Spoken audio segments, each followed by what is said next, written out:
Dari fighter Rizan menentang lover Amuna. Situasinya Ihin, silakan. Untuk Rizan dan juga Amuna ni. Situasi dia, budak sekolah, budak nerd yang selalu kena bully, dia nak balas balik dendam kat budak gangster tu. Korang 4 orang budak nerd ah. Budak nerd.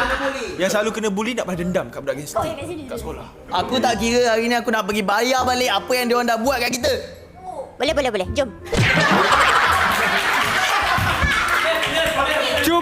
Cuba bawa bertenang dulu. Kita selesaikan cara kita.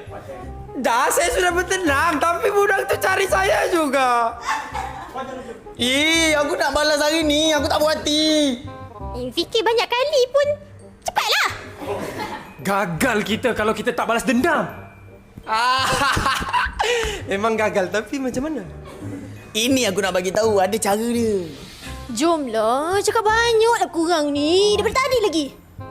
Kiri-kiri sesuai bagi dekat muka dorang. Betul tak? Lah, aku pun mau bagi kiri. Tapi aku rasa kanan lagi sedap. Mampus lah nak cakap apa. Aku tahu hari ni kita sampai sana. Nanti dulu. Takkan nak pergi tangan kosong. Bawa dah something. Oktagon. Sesuai kita bawa. Hantar dekat kepala dia. Paling pun kita boleh buat oktagon tadi tu kan? Kita bawa triangle juga. Okay, quality over everything sekarang. Kita yang kena pergi buat sekarang. Risaulah, takut tak jadi plan ni. Saya pun risau juga. Sebab kita ni lemah. Tunggu! Saya rasa kita berempat perlu pergi. Ulama pernah mengatakan sabar itu separuh daripada iman. Vivo Depo kan tu? Jom kita pergi pancatkan dia. Wow! Vivo Depo! Kita rosakkan. XWZ26 tu. Viva tu! Yang ni lah ni. Yang ni. Zaman berzaman, teguh ikatan, sedap gila lagu tu. Okey. Tak ada kena-mengena. Tidak ada kena-mengena. Una dikeluarkan. Zaman dulu lagi, dah ada dah kereta ni.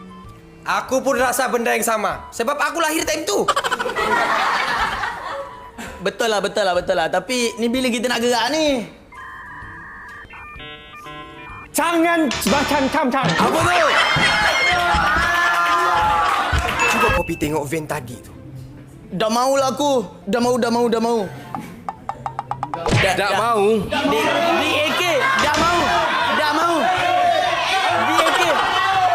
Dah mau. Tidak diterima. Pemenangnya adalah Amuna.